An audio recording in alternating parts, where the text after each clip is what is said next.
today. Today's a special day. Today's one of my favorite things to do in anything in life. I love rankings. I love rankings. I love talking about rankings. Let me make the screen a little bigger here. Wait, let me pop this here. Wish all the leagues had that much fun. Don't you wish all the leagues had that much fun? We have some fun at the Overwatch League. We really do. We really do. And it's just beginning.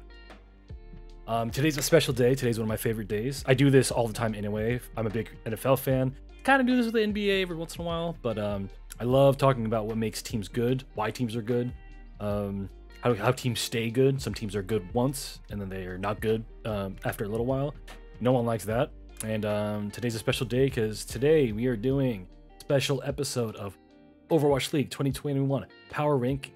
Season starts in 3 days, and you know, who knows what's gonna happen? We're what? We're 4 seasons in. We're about to hit our 4th season. 4th season into the Overwatch League. Lots happened. Lots happened in 4 years. Who would have thought we would have hit 4 seasons? You know, for that matter.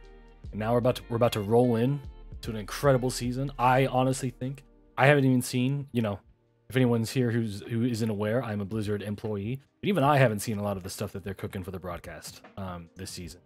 And I'm so excited. I think it's going to be gameplay wise, our players have only gotten better over time. I think we got some fresh blood in the league. We got veteran players who, you know, really showing their mettle and showing their dedication to Overwatch. And I think they're only going to be better. And this is my favorite, you know, just my overall thoughts about this season to start off with. I love that we've got momentum in the league, at least within the player base. You know, like generally speaking, Overwatch League is still pretty new. We're still pretty new. We're still trying to get the bearings across the players and everything like that. But I really do think that we've hit a smooth stride where you have veteran players who can teach younger players. I'm a big proponent of you need people with experience to really show the new guys how things are done. I think that goes a long way across the board for everything, from everyone from the team's PR firms, teams PR presence, the players teaching younger players how to operate, how to be a pro. Being a pro is a tough thing. Even for something like video games, being a pro in anything is really hard. And I think that, especially, you know, when you look back on season 1 and see how many players were excited to join the league, I think a lot of them didn't really understand what it was like to be a pro in something. It's not the same thing as being at home. It's not good enough to be good at a game. There's so many things that the players had to experience for the first time. You had to learn what it's like to really work with a team. Not everyone's you had to learn what it's like in team dynamics. Not everyone's going to be the MVP. Some people are your best players. Some people are your support players. Not supports, but your supportive players, you know, your role players. There's so much interpersonal things that happen whenever you do a sport at the highest level, which is what Overwatch League is. Sorry for this Radeon ad here. 6800. I wish this was a paid stream. But we've hit a really great stride in Overwatch League, which is why this is probably one of the seasons I'm most excited for, because we have player coaches. Jake who was a caster last year with ZP. He missed being competitive, so now he's back. Jake is coaching, or he's playing, but he's a player coach for the Houston Outlaws. I mean, that just says a lot about how you feel about the league in general. Where, you know, he was good. He had a cushy job. Jake, Jake Rat. He had a cushy job. All he had to do was chill and talk about Overwatch League, watch it, and he was like, you know what? That's not good enough for me. I want to keep playing. I want to, I appreciate that for Jake. You know, I know Jake has his haters. You know, he's kind of a meme around the league, but Jake really has a passion for competition. And you know, having a player like that, having the players who, you know, we got Carpe, we got some of these players you can see in the highlight reel above here. This is some contender stuff, but we have so many people who are just really excited to just keep competing. You know, Overwatch 2, momentum's picking up for Overwatch 2. You know, BlizzCon was a few months ago, and everyone's gotten really hyped for that. And, you know, things for Overwatch are looking up. So I am extremely excited for this season. I think there's only going to be amazing things coming up, and it's going to be a really good competitive top. And it starts in 3 days, and I could seriously not be more excited. I'm a big sports fan, and I love that sports is seasonal. I really do. NFL finished like 2 months ago, and, you know, I'm always sad with the NFL, but whenever something's gone, there's always something that fits the hole in my soul of competition, and it's gonna be amazing. Mad props to Jake. Seriously, mad props to Jake. I I love his content. I hope it keeps going. I'm gonna talk about this later on, but I do really having players who are coaches, I think, is one of the most underrated and valuable things across any team. I really believe that, and for the league too in general. I think it means a lot. I'm a big person on giving back. You know, I used to be in drumline. I used to play a lot, but I loved teaching people and, like, you know, that's my favorite. That's one of my favorite things in sports. You have generations of people who just, you know, even within Overwatch, you know, we have people who've been playing since like 2015, the beta, and you know, and it's like these players just keep coming back and giving back to the league and to, you know, the gaming community as a whole, and it's freaking amazing. I really do love it. 4 viewers, what's up, guys? Welcome in. Also, this play was crazy. Jinmu's incredible. I'm not hot on the hunters, but you know what? That's okay. All right. Bear with me a little bit as I kind of go in between. I don't have I was going to make a PowerPoint, but work was kind of crazy, so I didn't have time to make a PowerPoint to be able to cleanly go through everything. But oh my god, I'm sorry. This game cap. Ben or Coyd, if you're watching this, or I might clip this for you later, but goddamn. This game cap, this whole piece, I've been using as B-roll. A+. And just as we go along with this thing, if anybody has any suggestions, or if something's too loud, or any technical things, I'm trying to manage it while I do this, but I wish I had a broadcast director controlling it for me, but we're gonna go with it as we go. Okay, so if you can't see, I have a bajillion tabs up here that I will be using. Let's do Overwatch League. I actually like having some B-roll in the back, so you guys don't have to look at my stupid face the entire time. What's up, Krusty? If you can't tell, I was using this. I was going through these matches earlier, or in a previous time. That's why I had a timestamp saved. Okay. So the first thing I'm going to start out with today is okay. There's a B-roll back here.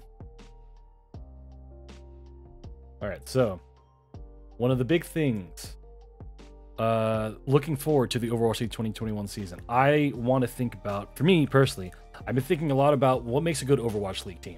We'll get to the power rankings in a little bit of time, but I think what's important for all you people who are watching the league this year, I think more so than thinking about which teams are good, try to watch your favorite teams and think about what makes them good. Or if you're a fan of a bad team, one, I'm sorry. Two, it's always my favorite thing when watching sports is if you know what a team should be doing, it makes the watching experience that much better. And I think especially with esports, you know, games are so complicated. So many games are so different from one another. It can be difficult to really know what to look for. And so you know, any of my coworkers who've worked with me or talked Overwatch with me, I have my strong feelings about what makes a really good team. And it's a mixture of a few things. First thing I want to talk about with what makes a good Overwatch League team, or just a good Overwatch team in general, is something I think that's very underrated.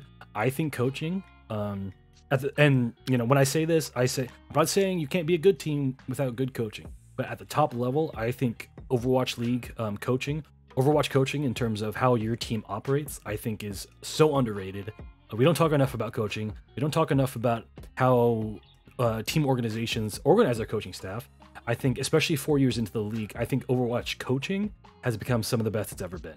We have players. I think having a player who's a coach, it gives you so much value, so much more value than previously thought. You know, Overwatch League Season 1, we had people who came in and said they were coaches. And there's some good coaches, obviously, and some, you know, I'll say it, absolutely terrible coaches who can't do anything. And you know, so people have rumors. I'm not gonna, you know, I'll bring it up when it's relevant, but some people have said that Overwatch League, like some coaches even today on top teams, they don't really coach. And you know, if it works for them, that's one thing. But yeah, every school coach.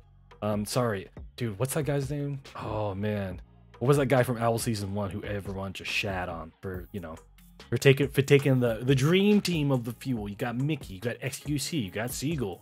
You had some really solid players. You had, I mean, they had Rascal at one point. Man, what was that guy's name? It's so bad. you know, I've worked I've worked in the league for 4 years. I can't remember that guy's name. Overwatch League Season 1 coach. I'll look it up, but I don't want to hate on people too much here. Not Jane. Jane was Owl Season 2. Jane was cool. I think he was a good streamer. I think he wasn't ready for coaching necessarily. Kai. Jack, thank you for the suggestion there. Kai, that was the guy. We did a few features on him, and you know, seemed like a nice guy, and the players very obviously liked him. He was a former player on Team Envy, and I just think he wasn't coaching wasn't ready. But yes, coaching is a big thing, and you know, like any sports, so much of the stuff is about the players. I think, especially at the highest level, like the top tier of players, at a certain point, there's just some things as a player you can't notice on your own. You know, be it ego, it could be ego, it could be you know, just lack of awareness, you know, your self-interest. It really Kai went bye-bye.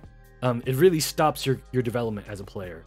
And I think that coaching in any team, you know, it's like certain, especially in a game like Overwatch. In a game like basketball, for example, coaching is important, but I do think there is the power of the individual player in a game like basketball, or I would say a game like Valiant. Your individual player performance, there's some things that, like the way the game is designed, the way the game is played, you don't have to have as great as teamwork, because every hero in a game like Valorant or Counter-Strike is super capable of making the play. But in Overwatch, that's not how the game works. The game is so team dependent. Like, you know, if I'm Lucio and I'm 1v6, I can't 1v6 as Lucio. It's literally impossible. Like, unfortunately, you know, as much as we like it, and some people want the direction of Overwatch to go that way, I think the beauty of Overwatch is the game design is perfectly balanced around teams. You need people. I think it's, you know, Blizzard games, everyone I've talked to, I wasn't even a big Blizzard person before I started playing Overwatch. I didn't play WoW. I kind of dabbled Diablo, but I never really felt attached to it. As soon as I played Overwatch, I saw the beauty and the magic of what Blizzard created with this game. This game, you need people. You can't do it without them. And, you know, and like a lot of people say, I equate Overwatch League to the NFL. I really do. Yeah, if you didn't know that, Spence, I obviously knew who Blizzard was, but I had no attachment to Blizzard whatsoever. And look at me 4 years later, and now I am an employee, and we're going to season 4. Yeah, this team is so team dependent. In coaching, you have to maximize what people are good at. Yeah, even if you're the best player, you know, it's like they say. You ever see the movie Drumline? You got Nick Cannon. You got Nick Cannon playing the snare drum. He's really good. He probably, like, he's the best. You're the best, Devin. But you know what? You only hear one band. You got one band. That's all you hear. And you know, that's what we have with Overwatch League, with the game of Overwatch. It doesn't matter how good your ball is. Your Roadhog could be so good, but you know, you're as good as your weakest link, and you're as good as your coaches can develop you. And it's so important. It's so important. And I think that's one of the big things of what I think makes a good Overwatch League. And let me see if I can. Okay, so we're gonna write it down here. Just for these are my shitty lower thirds. What makes a good team? Good coaching. Dude, this is my favorite jank thing I've ever done. I actually love it. I would be a great coach. I would love to be a coach. I really would. I'm not even gonna lie. Good coach. So. Okay. Oh my god, I love my jank lower thirds. I really do. Okay, so it makes good coaching. So yeah, so one of the big things I think about when you think about Overwatch League, one thing I want to touch on with this is every team, what we've seen every season of the Overwatch League, every season we've seen, metas change. And I think that's where coaching really matters. In the game-to-game functions, I personally think that Overwatch League needs more timeouts. I think they need more capability for coaching decisions to be made mid-game. Because I think in the middle of a game, so many things change as teams adjust. I think we need timeouts in Overwatch League. I want timeouts in Overwatch League.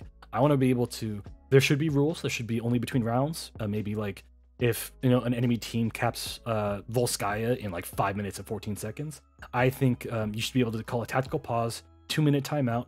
You should have, I don't know, fucking two 2-minute timeouts and 2 30-second timeouts across the entirety of a match. And then if it's a multi-map match, like first to 4, like Grand Finals is, you readjust the numbers. But I think coaching needs more influence in the game right now. I really do.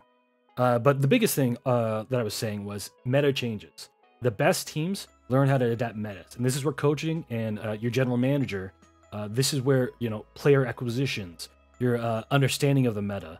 That's where it really matters. And I think the best teams are San Francisco Shocks. I think Florida Mayhem's very good at this. I think Atlanta is surprisingly good at this, despite kind of their coaching corral here. Teams that have solid metas across the board, and that can be with really good coaching and understanding. That could be building your roster. Yeah, you build a roster. Krusty MVP, Jack's fucking right. He really is. Shock is a good example of they build a roster towards being able to be flexible. Because one, the Overwatch League teams, they don't know what meta is going to be played. They don't know how the team's going to be balanced. They have their suggestions, but they don't know. So you have to, part of the coaching, part of the responsibility of your management team is understanding that possibility and having a roster that's flexible. That's why you see teams with like a bajillion DPS players. Because in my opinion, the best teams are teams that have learned that specialization is key. I think that's one of my big themes for this season that I'm very curious about. Specialization is key. There's no point in, no matter how good your team synergy is, this was a Houston Outlaws problem. No matter how good your team is, or how good you get along, or even your history, people think Dallas Fuel is going to be good just because they played well together for a long time. I don't think that matters as much. I think you need to have enough players. You need to be able to give players the opportunity to be the best at the hero that they're good at. Shock, look at this roster right here on this B-roll back here. Super doesn't play for like a stage. He doesn't play. Arisa's meta doesn't come in. But when he comes in, he performs the fuck out of it. And very clearly, San Francisco won the championship 2 years in a row. Because they Super didn't play 2019 Grand Finals. He didn't play like a second. No, because the meta wasn't his. But good teams, good management understand that as the meta change, your team stays flexible. Even if your star player, this might just be me, but if your star player if Symmetra's meta and your star player isn't good at Symmetra, you got to yank that dude out. Because at the end of the day, once you find out what's the good meta, you got to stick with it. You got to go for it and got to be the best at it, honestly. So teams like Paris, last year, not this year. Last year, Paris really good at the Genji meta because they obviously had Sparkle. But as soon as a Genji meta came out, they kind of got stagnant. They really did, and that's unfortunate. So meta teams with big rosters, flexible rosters, and a scouting team that can understand the meta, and not only understand the meta, but fit their players where they're best at. If your team's not good at dive, if you have to play dive, maybe another team figures out how to play a different style of dive. If all you do is copy and paste from the other teams, you're kind of playing a crapshoot of are you going to be good at this or not? And over time, like that will ruin your team morale. If you're crossing your fingers that you hope the grand finals meta is good for you, that will destroy your team's mental, I think. That's why Seoul Dynasty to me has been very impressive. Because, if you look at the tables, hold on, you should see this. Let's see. I have these tabs ready. If you look at Seoul Dynasty made it to the grand finals here. Seoul Dynasty made it to the grand finals. They ran the table in the playoffs from the wild card all the way up. They were at 500 last year. They were straight up 500. And they ran the table. Am I the Jets or the Patriots? Yeah, are you the Jets or the Patriots? Jets have never been good. Patriots are always good. Once the New England Patriots get a quarterback, Belichick's going to take them to the promised land. We'll be good. Seoul, someone watching here. I am high on Seoul. I think they'll be. We'll get to my power ranking soon. My second big thing for what makes it a good Overwatch team. Let me add this thing. Great main tank line. I think main tank. So this would have been one of my favorite conversation points. What is the most important position? Hey, Rudy. Avernal X. What's up, Rudy? Welcome to the chat. It's good to see you. I missed you at Bappy Hour last week. I'm sorry. Yo, everyone go check out Avernal X. If you haven't followed Avernal, check her streams out. She does music, she does gaming, she does Overwatch, she does it all. She's great. Yeah, hit the follow on Avernal. I got you. All right, so back to my second point. So good coaching, especially across the metas. hit the follow button. You'll see nice. I don't know if I got the notification. I hope I did. But anyway, yeah, meta changes. You know, if there's 4 stages, about every stage we've changed metas. I'm pretty sure that's how it was last year. We started with Rush. Once online happened, double shield, and then double shield Genji, and then we went to like Winston Rush, Winston Saba. I can't speak. Winston Sombra Rush. Jesus. And then we went double sniper with Hog Sigma once Giga Hot came through. So that's that. I just named 4 things, and your team has to be good at all 4 of them to maintain your top positions. That's what it means. And to follow that point, my second really big point, what's important to me, on what makes a great Overwatch League team is who's your main tank, or not even who's your main tank. How good are your main tanks, and are they consistent? Because to me, I think some of the teams we're about to talk about in the power rankings, I think they've been built very well, but honestly, their main tanks have been their biggest question mark. I think the most important positions on an Overwatch League team at the highest level, I think it's in terms of difficulty, I do think DPS is very hard, but I think in terms of what keeps your team in like a capable of competing on a consistent basis, I think it's your main support and your main tank. I think those 2 positions are probably, to me, the 2 most important ones. DPS players come a dime a dozen. Even like an incredible DPS player obviously can carry, but if you have a really solid main tank player, or a duo of main tank players that are really, really good at their positions, main tank sets the pace. And every time the meta changes, a lot of heroes stay the same. You can do Rush, Tracer's really flexible. Snipers, being good at Ashe. Yeah, look at Gladiator with Fisher. Don't get me started on Glads with Fisher. Glads haven't had a good tank since Fisher, and the results have spoken true of. And they've had the same support line like every time. Fisher's an incredible talent. Sucks he couldn't stick with the team. Vancouver could have been really good. I'm not salty. I love Fisher. He might be a little toxic, but he was really good, and I loved watching the dude. But yeah, your great tank lines is to me what defines it, and specifically main tank. I think if you have a bad main tank, the stats tab is kind of tricky to follow, but I would bet money that if your team has a bottom, there's 20 teams in the league. If your team doesn't have a top 10 main tank, I would very highly doubt you are better than number 10. Or that's a lie, better than number 8. Some teams can carry, but Gladiators with Roar, for example. Roar, everyone talk good about Roar. Where's that dude in the league? I don't think he's in the league this year. I really don't. He was on Washington, and everyone thought Washington was going to make a turnaround. Guess what? That dude was still bad on Washington. And you hate to see it, but he was bad. And, and it's funny because every coach that picks him up, they say he's smart, they say he's capable, they say he, wants to work well with the team. But then other reports came out. Some news reports said, hey, look at Roar. He doesn't play ranked in his off hours. And you're like, what? That's like a football player not going to the weight room in his off time. It's like, bro, you got to put in the work. You got to keep the muscles going. I don't know what this dude's talking about. But yeah, Gladiators. They had Roar. They got to, their good DPS line and their support duo Shaz and Big Goose took them to the semifinals of the playoffs. Got creamed. Sorry, get out of here. And and their main tank sucks because main tank is with a game like Overwatch, when you're down a man, especially once ults are cycled, especially on a map like on like 2CP where team fights are very paramount and one lost team fight can snowball real fast. Having a bad main tank who's like the easiest thing to shoot and generally speaking the most obvious target to blow up once cooldowns are out, if he sucks, you're just going to be always down 6v5, and I think that's very important. There's a stat that I want to that I can pull up here that I've loved. Team first death rates. It's a really interesting stat that God, I hope this loads fast. Man, I gotta say the Overwatch League stats tab does not load very quickly. But I do want to. There's a stat on the stats tab where it says, "What's your percentage of winning after the first death?" Man, this is not good. See that tab's working. Man, I think they introduced the Owl Power Rankings tab today. Oh, there it is. Team first death rates.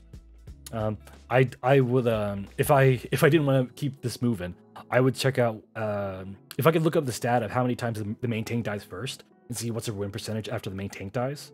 That would be an incredible thing to see, because honestly, Honestly, main tanks, generally speaking, either that or a squishy like a support gets sniped first. That's one of the big things. But main tank sets your pace. Main tank, is the enabler, and it opens the way, it controls space. And if you have a great main tank, I think you're set up for success. A lot of big acquisitions. Something that I found interesting this in the recent offseason moves for Overwatch League. A lot of the big players, the big teams, they're picking up main tanks from contenders, and which is interesting. Generally speaking, you would think that you would go with known quantities on main tank. But that being said, it's very interesting that Mag on Washington Justice, he was one of the most sought after main tanks. Muse on Gladiators. Muse was another kid that was really sought out. And all these teams are willing to take chances on these main tank players that haven't played in Overwatch League. But I do think that means that the value of main tanks is important, because what that tells me is other teams are looking around at other teams' main tanks and say, it's not worth trading for them. We've seen them in the Overwatch League. We know what they can do, and they still suck. That, if you're ever looking at your favorite teams or looking at what players have value, you want to find out, do other teams want them?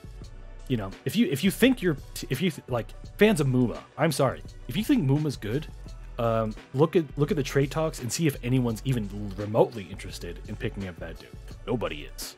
Fisher, the way OGE and Fisher were really good was other teams were willing to take a chance and fight for them and keep him on their roster.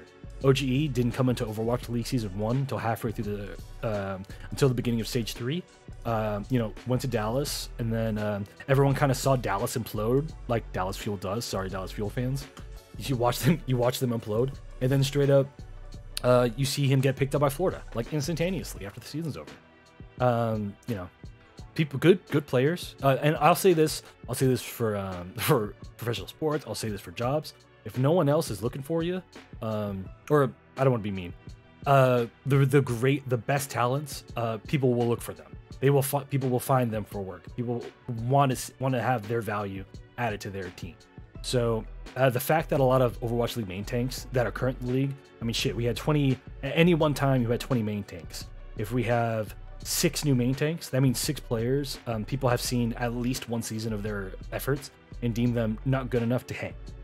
Not good enough to win, at least, which says a lot.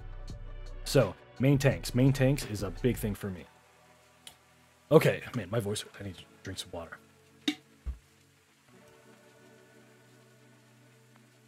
Woo. But yeah, 6 viewers. Yo, thank you everyone for staying in. This is great. This is fun. I can do this all day. This is my radio show. Man. I wish I had a morning show so I could do your morning commute. Well, I guess you don't have a morning commute anymore, but while you're making your coffee, I'll do a Overwatch League radio show. While we have this tab up, I just want to packing and listening to. Very nice. While we're here, I just want to look at this team first death rates tab. So at this chart here, you're going to see on the x-axis, you're going to see the first death rate. How often do they have the first death in a team fight? And then on your y-axis, you see how often do they win after they lose their first player. One thing I do want to say, first off, if I did a flow chart of what Overwatch looked like, you have your pre-phase, your setup phase, you have your mid-fight phase, and then you have your planning stage. It's like a big circle. It's a wide circle of team set up, get ready to go, kind of talk about what they're going to do. They have the mid-fight phase where the teams clash and they run into each other, and and the scrum happens. And then the third stage is cleanup and or repositioning. And then it all just starts from there. And it could be the payload changes, or after the mid-fight's one team wins, one team loses. The other team resets and either changes heroes or repositions. The winning team sets up their defense on a certain side. It's just a big circle. So when you look at charts like these, you want to understand how that fits within the stats.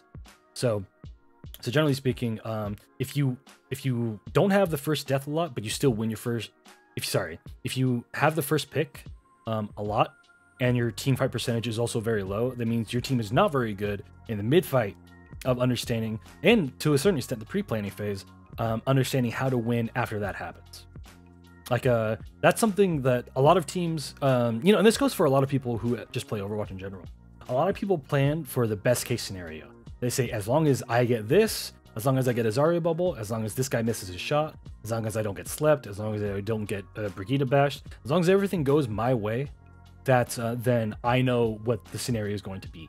And in your ranked games and in Overwatch League for that matter, good coaching and good understanding of how Overwatch works as a game, you have to understand that when shit goes wrong, and it will go wrong, someone gets booped, you miss, you know, especially at the Overwatch League level, it could be something as simple as someone misses their sleep dart on even a hard target. As soon as that happens, there's a cascade of flowcharts where your team has to know, well, fuck, if we don't have this, then how do we bail them out of this? Goats was a perfect example of that. I loved watching Goats because you would see, if you saw one person fuck up, the rest, watching Vancouver Titans was fucking incredible. It really was incredible. I think if Goats stayed the way it was, I think Vancouver Titans probably would have won, honestly. Their team synergy was absolutely monstrous. Anytime someone did something wrong, you could just see the rest of the team just kind of like, if you played it at like 0.25 speed and you watch them work together. God, one time, Slime Vancouver got slept on Anubis on a staircase, and I've never seen a team turn around and just within half a second understand we have to blow these things. They blew like 4 cooldowns on Slime to keep him alive, and then after that all went down, they still knew how to win the fight, and they ended up taking 0.1 on Anubis. Absolutely incredible. So when you look at this graph right here, you'll see. Here, let me minimize. You'll see here that the best teams, your Shanghai's, your Philadelphia's, your San Francisco Shocks, they don't lose their first player a lot, but when they do, especially Shock, look at Shock, 45% of the time, yeah, like 45% of the time they first death rate, yeah, 45%, they're the people that get that lose a person first, but they still have a better than 1 in 4 chance of winning the fight. Which, if you break down an Overwatch fight, you know, if you lose the first guy but you win 1 out of every 4 fights, that's probably 2 ultimates used per team fight. Which means that your team is very good at managing. You know, first death isn't always an errant thing. Sometimes it's like whoever gets killed first after an ultimate use. You know, there's so many variables with this, but being able to succeed after you lose a person, normally that means that your team understands who the high value targets are. If I lose a guy, I need to know who the other team needs to lose for us to even this out. So it's like if I lose my main tank, but we also know that the enemy Lucio has beat, and if they keep that Lucio, we're fucked. Your team has to be aware of that. Your team shot caller has to know, all right, that's a priority target. If they lose their key player in the next fight, then we have a chance of winning. And then that, again, that's a big coaching thing. That's what team film analysis does. There's so many intricacies to it that I find it fucking amazing. All right, my voice is starting to hurt. So, and I do definitely want to play some ranked games. So let's have some fun. We're going to get into my thoughts on the OWL rankings here. I'll pull up some of these charts later, but Jesus, everything's resetting. Okay, so welcome everyone to my actual Overwatch League power rankings chart. As you can see on the left column here, on my left column, actually let me.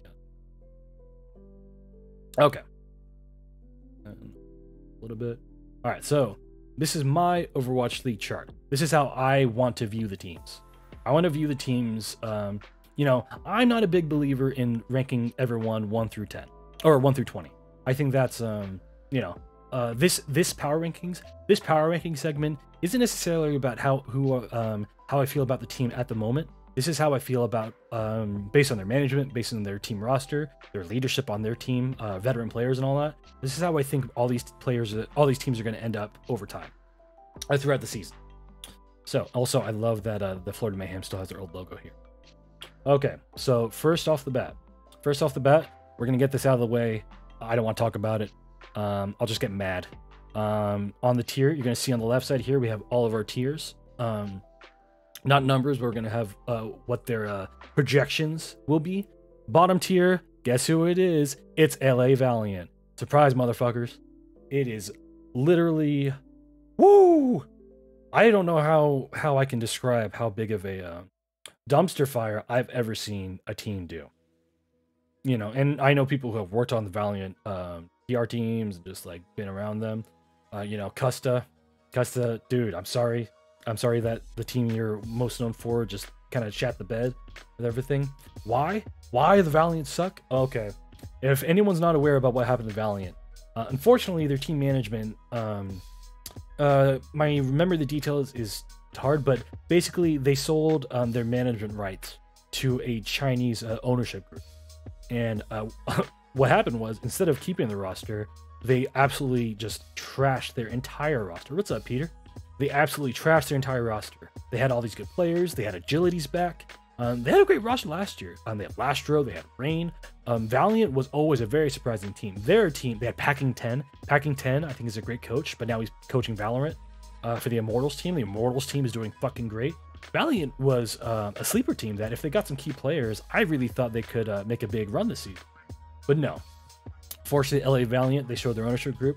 And I guess the new ownership group, because they're Chinese owned, they wanted their own Chinese players. So they dumped their entire current roster. Am I basing these rankings? Yeah, they like a yes. These entire rankings are based on what I think is going to happen this season and my feelings about who I feel like is the favorites going into. And obviously, these rankings are going to change as teams develop, as we find new players. We might find out that some players we thought were good are terrible. We're gonna find out that some players we thought were bad are really good. And same thing with teams. We're gonna find some teams that I think there's a few teams that I think will be very surprising. That I'm excited to see. I'm very excited to see. But yeah, let's just get this out of the way. LA Valiant, absolute dog shit trashed here. I'm going to laugh. You know, what is it today? Today is April 13th, 2021. I'm going to eat my goddamn words if we find out Valiant's good, if their Chinese players are good.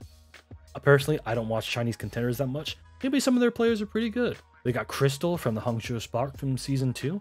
That kid was pretty toxic. That kid was caught for, you know, he said he was sick and so he couldn't show up to practice, but he was actually at the mall shopping with his family. Hey, I love the family time. I really do. I love the family time. But yeah, you gotta go to work. You gotta go to work. I don't care how much money Shu Spark is paying you. You gotta go to work for this sort of thing. So LA Valiant, we're not gonna consider them a real team. We gotta see what happens. If they're good, good for them. But in terms of management, in terms of public eye, Valiant just kind of you know, toss it out. Rudy in the chat, she said these players are children, very young. No. You can make money playing games. Kids make money playing video games. What? God, what is it? Making Kelly show or something like that? It's killing me, dude. It's actually killing me. Jesus, I think tens on the Cloud9 Valorant team. I think he's making, what was it, 12,000 a month, 15,000 a month, something like that. Yeah. So if anybody didn't know, you can make some real good money playing some video games there. You know, this might be a rant for another video. Rudy, I do agree they are in professional situations, how young they are, but I would counterpoint saying NBA players, you know, like Luka Doncic, he is the next star for the National Basketball Association. Luka Doncic is, I think he's 20. He came in the league 2 years ago at the age of 18. He like Mono just turned 25.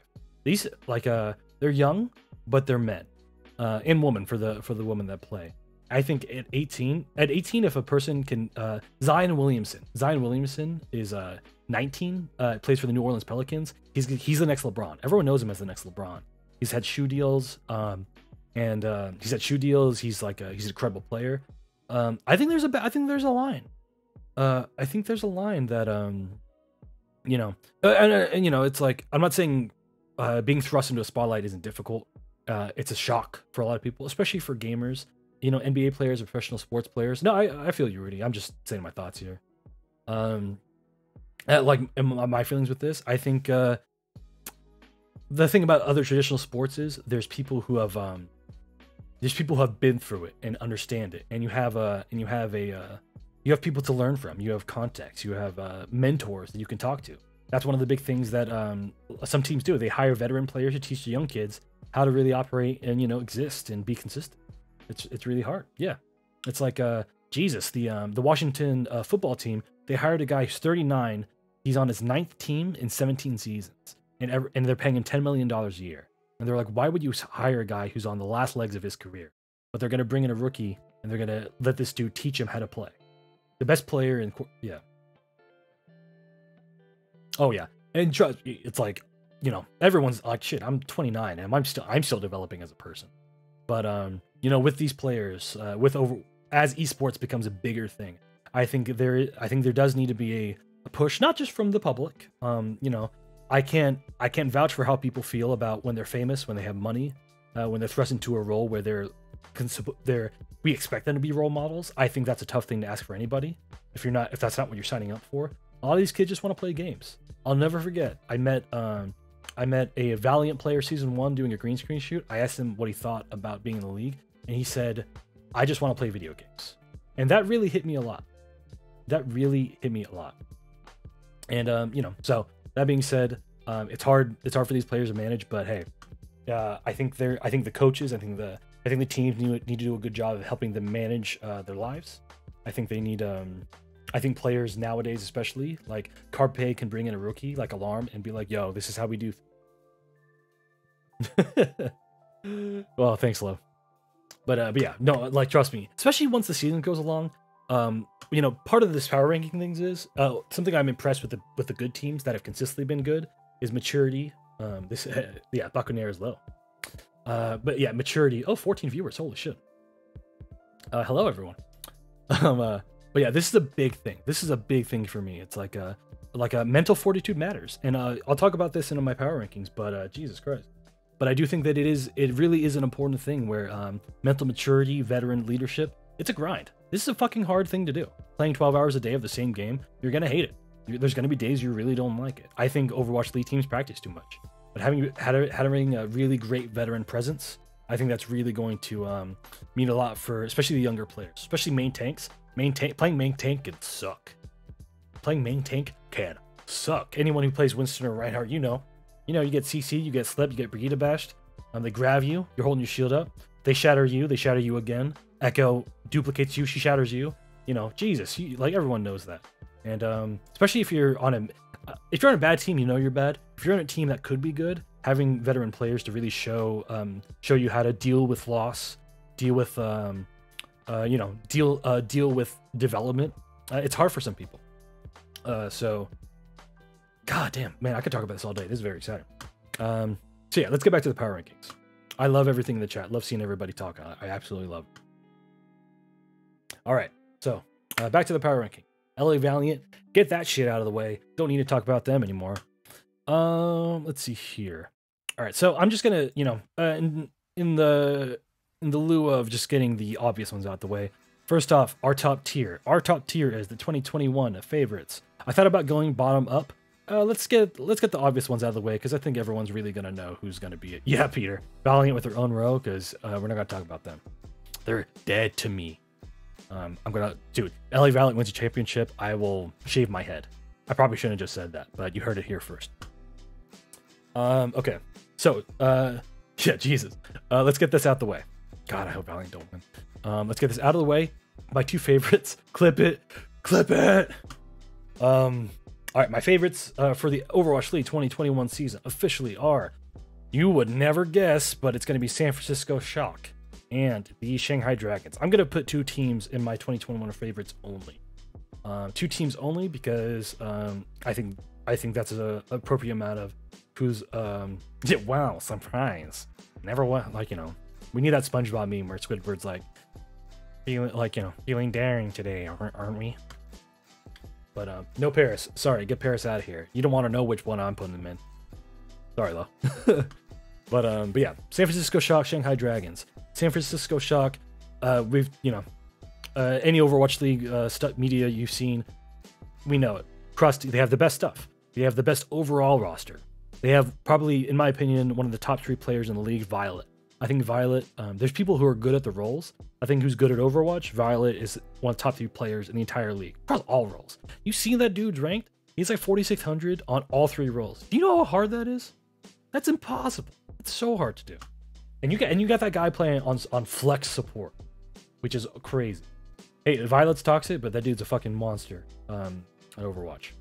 And hey, I don't know, is he toxic? Because I know, because I remember seeing those reports that he was like, saying some unruly things in their game chats. I think that's what was happening last season, if I remember correctly. It's tough, but that dude, like, I'll just say that dude is fucking good at Overwatch. Misogynistic? Well, fuck. Well, hey, you know, he's being misogynist as fuck. Like you said, these dudes are kids. These dudes are kids, but he's good at Overwatch, and that's what they pay him for. And you know, like we'll see if that stuff bites him in the ass. Let's see here. Save Destruct. But yeah, dude, their whole team is just insane. Super is really good. I think Super is still underrated. People meme him, but I think he's actually pretty good. What do you call it? Krusty, incredible coach. He built a really great roster around him. Something about the Shock though, they lost Junkbuck.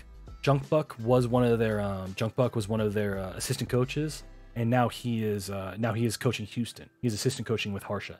So that might be a little bit of a loss of Shock, but that it is what it is. Shanghai Dragons, I think Shanghai Dragons talent-wise, I think across the board, Shanghai Dragons really is probably the most on paper the best roster in the league.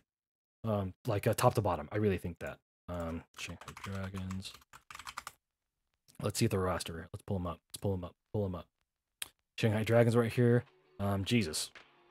You got 4 DPS players. You got Fleta, MVP. MVP of the league last year. You got Lip, MVP candidate last year. Erster from Atlanta. Erster tried to carry Atlanta for 2 seasons. That dude is really good. I don't know why they picked him up, to be completely honest, because he kind of plays what Fleta and Lip play, so I think Erster just might be a safety pick. And DM. What can you say about DM? That dude's fucking good at hits game heroes. That dude can win you fights alone. Izayaki and Lee Jae Gon, I think are great. Shanghai really, just top to bottom, I really feel like oh, thanks for tuning in, Rudy, Vernal X. Go follow her channel, check her out. She's great. Her music stuff's absolutely amazing. Shanghai Dragons, I really do feel like they're probably the best roster top to bottom. They acquired Fate. They acquired Fate from the Florida Mayhem. Fate, you know, he was on Valiant, Florida Mayhem. Now he's on Shanghai. I think he's a great pickup. My only nervousness about Shanghai, they only have one main tank player. That's what Fate plays. And like I said earlier, if your main tank isn't flexible and the meta flips, Fate's really good at Winston. I don't think he's good at Reinhardt. He's okay at Orisa. So, you know, depending on whether the meta flips, if you don't have flexibility, that might bite him in the ass. And I think Shanghai might be in the mood to make some mid-season moves if they realize the meta changing on them, which is tough. I will say this. The reason why I wanted to stop and look at Shanghai, Lee Jae Gon. Lee Jae Gon, to me, is one of... I can't say he's underrated, but I think secretly he was one of the best players last year. I love watching Lee Jae Gon play. I've never seen a more aggressive Lucio. He came out week 10, or week 8 versus Shu Spark. He debuted last season. That dude was a monster. That dude was carrying the team on his own on that. Lee Jae Gon, I think last season, he, you know, if Shanghai wasn't so dominant with Fleta on their team, I think Lee Jae Gon might have won Rookie of the Year, in my opinion. He was one of my favorite players. Unfortunately, Lee Jae Gon kind of lost his shit in the grand finals. They were really good, but if you go back and watch the VODs, Lee Jae Gon just started feeding, started playing Battle Mercy. I don't think he's good. I think they picked up Molly. As you can see here, they picked up Molly because Molly is better at Mercy. He's another support player. And I think they've realized that Lee Jae Gon, his tendency to play aggressive, just isn't really good for their team. They don't want to force him to be something he's not. So you have Molly who can play support. I don't know if they'll put him in, but that being said, I do think that Lee Jae Gon is, my opinion, one of the top candidates for Rookie of the Year this year. Or not Rookie of the Year, MVP this year. Especially if Shanghai can continue their rhythm of dominance. Lee Jae Gon is just aggressive. He fits their team style. People have criticized the coaching staff for Shanghai, saying they don't really coach. They just yell at them, tell them to practice, and you know, and their players are just really good. If they keep their aggressive stance and have someone like Fleta, who just is a solid player and never fucks up, I think Shanghai Dragons were close to, you know, if they made it to the grand finals last year, I think they could have been shocked. I really do. You know, and hopefully a year. I mean, Izayaki, this was his first year starting last year. Lee Jae Gon, he was a rookie last year, so he had to get some momentum in. Void was his first year being really the star player. He was a Gladiators, but he wasn't Grand Glads. Lip was his first season, fled on a new team. This team, given a year and the amount of the small amount of trades that Shanghai's made, I think they're going to be, personally, they're my favorite going to the season. I really believe. Okay, so enough with those two teams. Shit, we've been going on for an hour, so I really appreciate everyone sticking through this. This is going to be a long-ass YouTube VOD. All right, so 20...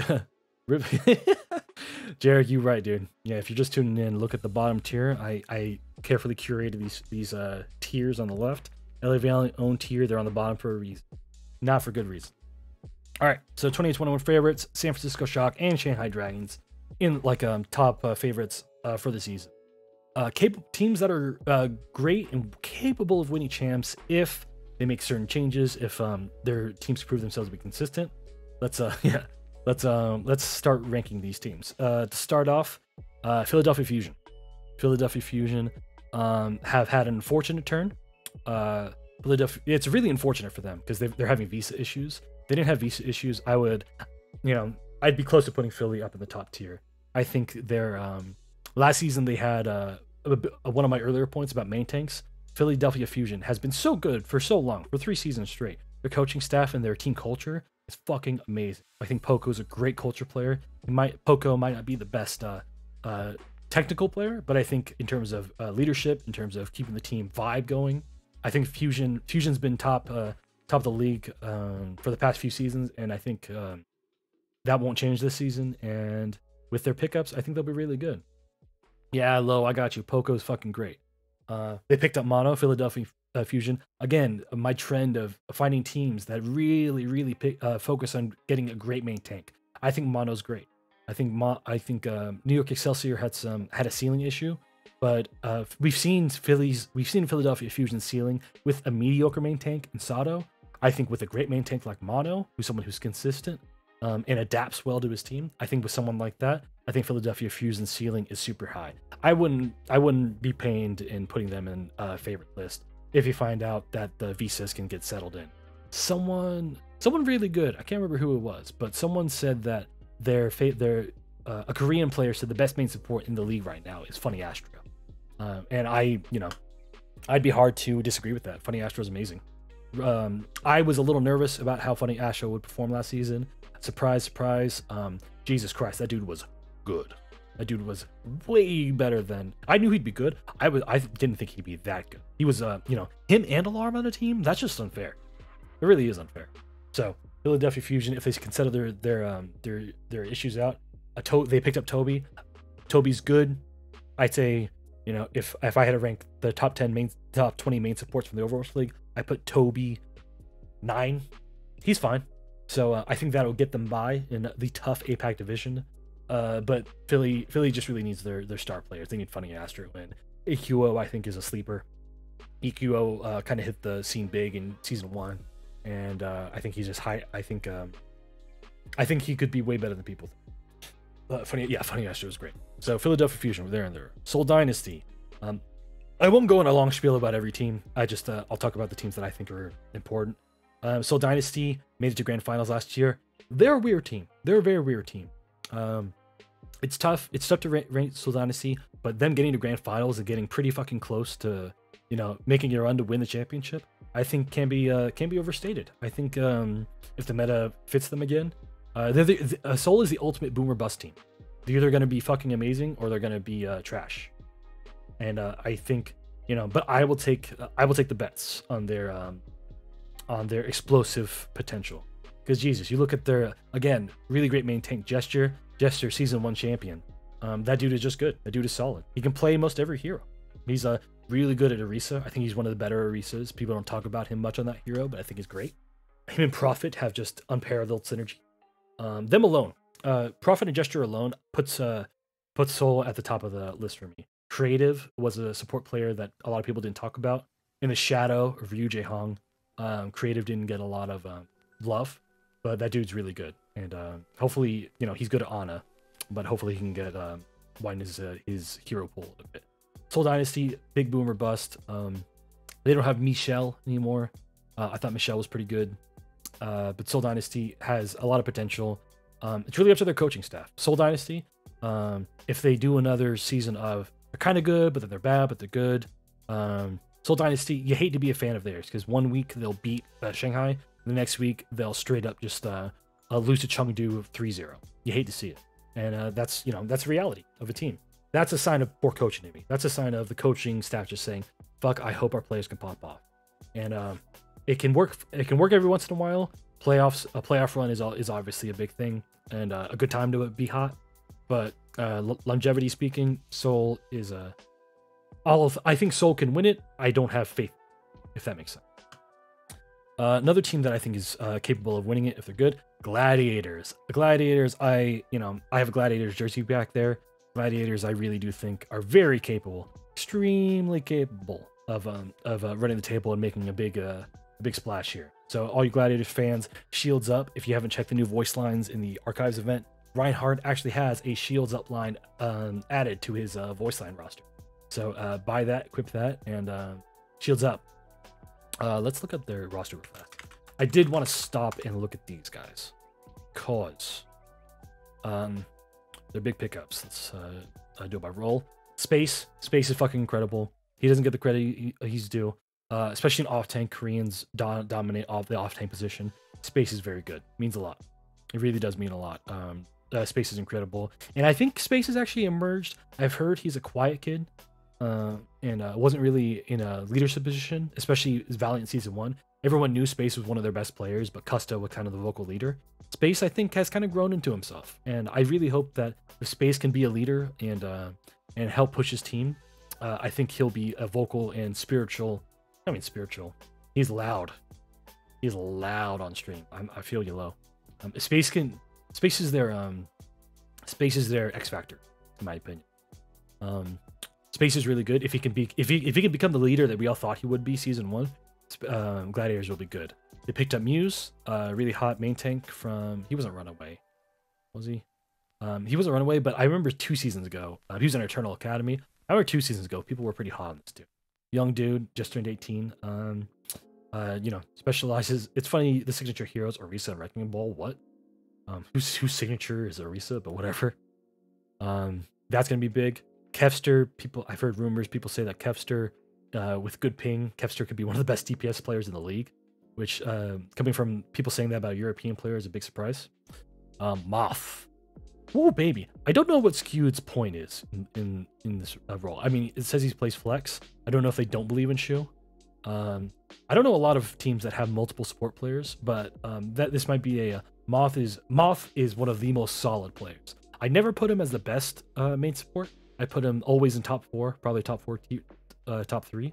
But if Moth's ceiling isn't super high, his floor is the highest of any support player. I'll put it that way.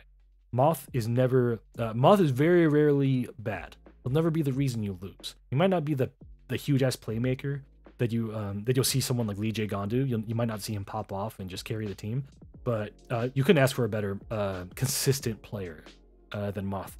Dude's smart. Famously, I think he got a perfect score on his SATs. Dude's a genius. And especially when you're on the top tier of teams, a lot of big things in success is consistency. I think that's in life. I think that's in sports. Consistency is what's hard. Low, thank you for tuning in, man. Good luck packing, and really appreciate you tuning in. And I will post up, for anyone that missed this, I will post up the VOD on YouTube. Might try to cut down a few things here and there, but just in time interest, I might just clip it and push it out, so you can finish the rest. But yeah, Low, before you go, Gladiators, I think they're one of my favorites for the season. Moth, Jesus Christ, Moth is a great kid. I think Moth is what will push them over. I always loved Big Goose and Shaz. I love them, I really do. But I think Moth, and particularly Shu, I think Shu gives you just a little bit more of an edge in the playmaking ability. So everyone say bye to Low. Shout out to Big Goose. Big Goose is my guy. He's a big man. He's a big person. He's not a big personality, but I love that dude. It sucks to see Shaz and Big Goose retire. They were legends of the community. I love seeing players stick together with a player and have that friendship. I love it. But Shu, I think, is very underrated. Shu season 2, people were thinking of him as a rookie of the year. He's got a really high ceiling. Moth is really consistent. So my big thing is, as Muse, I think the hardest thing with Glads is how will Muse fit with the rest of the team.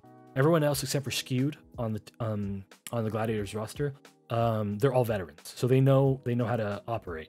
So it's really up to Moth and Space to really teach Muse how to be a good player and how to consistently stay good. Because Moth and Space are both known for that, especially in a mixed roster team. Especially Moth. Moth is really experienced with working with Smurf, Jorhyobin, Muse. If he has any apprehension about being in a multinational team, with you got Kevster, is that Denmark? Sweden. Yeah, that is Sweden. You have Chris, you have Mirror, who's Vietnamese, but I think he's Canadian American.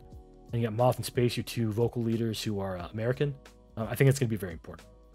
So big veteran presences there.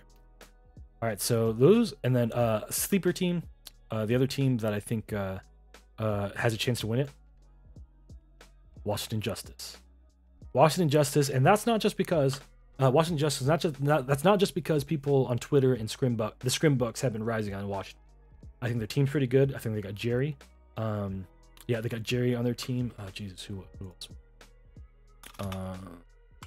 Jesus Christ. Washington Justice. Shit, I might end up just going over every team. Washington Justice.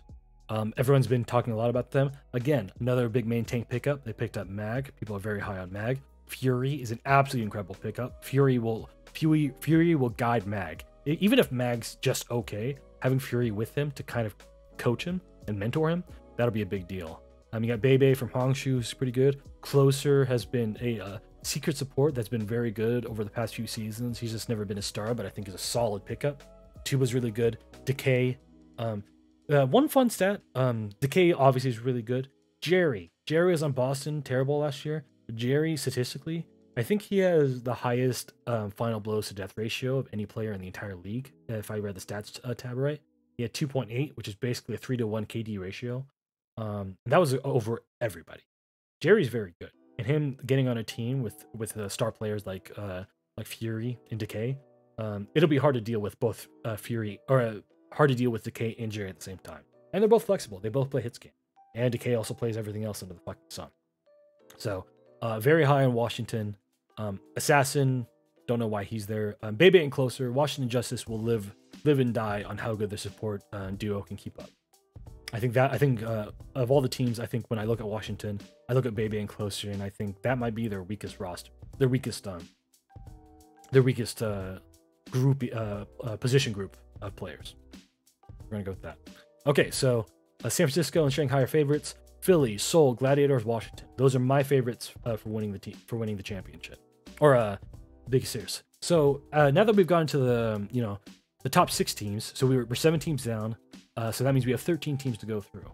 Now we're going to move on to teams that they're good. Some of these teams are on the ceiling of being great. It just time will tell. And some of them are good. They'll upset some people, but like they're still they're missing a piece that might not push them over the edge. First up, Atlanta. Personally, I don't know enough about Atlanta to really make an educated guess. Some people's power rankings have them pretty high. Atlanta's always been kind of good, but something about their team, Atlanta gets worse as the season goes on. They lost Baby Bay, who I think was a star player. Atlanta's gotten worse, and that bothers me. They always start off hot, and then for some reason they just table. And I think that's on coaching. That might be on player management. Some teams, once you lose competitive fire, you start not practicing as hard. Your communication starts to break down. A big thing about veteran teams is, does a loss affect you and your momentum? If one loss or one bad streak of games kills your team's momentum, you're kind of fucked. And I think Atlanta's kind of hit that wall in recent times. Their tournament tables weren't great last year. Their roster has, generally speaking, stayed the same. So Atlanta, they're close to being on the great. This is me just basing it off of some other people's preseason rankings. They seem like they could make a splash, but time will tell on them. Let's see here. Yeah. Edison, Pelican, Kai, kind of random pickups, and then the coaching staff's been kind of all over the place. So we're going to go with that.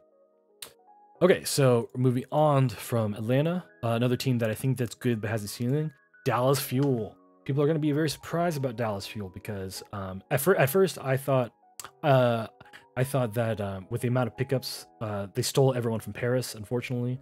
But Jesus, it sucks to see, but I thought they'd be really great, but I'm very curious about all the reports of people saying that they're not as great as they thought they were, which is a bit concerning. FD God said that in an interview with a French outlet. FD God, who was on Paris, that might just be him being salty, but he played with those guys, and having a former teammate, FD God, who played with Sparkle, played with Hanbin, played with Rush, the coach, him saying that means a lot to me. That opinion matters. So Dallas, I think Dallas is the biggest wild card, I think, of the season. Something about Dallas sports, I don't know what it is, but Dallas Fuel, you could either be really incredible. I think Dallas could become top 4 team if their team could figure out how to work together and really improve. I really the coaching difference. Coaching will be Dallas Fuel's make it or break it, because we know their players are good. We know the players are good. So can this coach manage the egos? They're all former Element Mystic guys. Can they convince their team to work well together and keep grinding? Because I think especially when you play with your friends for a long time, you can kind of lose the thing where, oh well, if we're not winning, we're just here for a good time. I want to see if Rush and they have Aid, who was a former Toronto Defiant player, who's now one of their support coaches. I'd love to see Dallas Fuel make a run for the table. They're the biggest wild card of the season. They're either going to be fucking amazing, or they're going to be another disappointing Dallas team, which I hope it's not the latter. But Dallas Fuel, they're my big team to watch. Washington, I think, was that, but I think Dallas will be the ultimate boom or bust team. Guangzhou Charge. Guangzhou Charge has secretly been a really, really great team. They really have. Their tournament results have spoken for themselves. They've been very close to winning tournaments. They won the Summer Showdown. They lost Shu, which I think is an unfortunate thing. A big loss for them. But they picked up Kareev. Kareev was a big player. Kareev has consistently proven himself to be an impressive player. Very aggressive support. Let's see if the rest of the team can keep up with him. Kareev kind of lost his synergy with the Toronto Defiant last year, and Toronto Defiant just went through so many unfortunate changes. I think it was a fortunate scenario, and I think Kareev is a big pickup for Guangzhou. Rio, I think Rio is their main tank. Rio is going to be their make or break player in terms of, I think he's an okay main tank. I think it might hold him back a little bit. Eileen, I think, is a very good DPS player. Guangzhou Charge. Wow, I think I misspelled Guangzhou Charge at one point. Krong is an incredible player.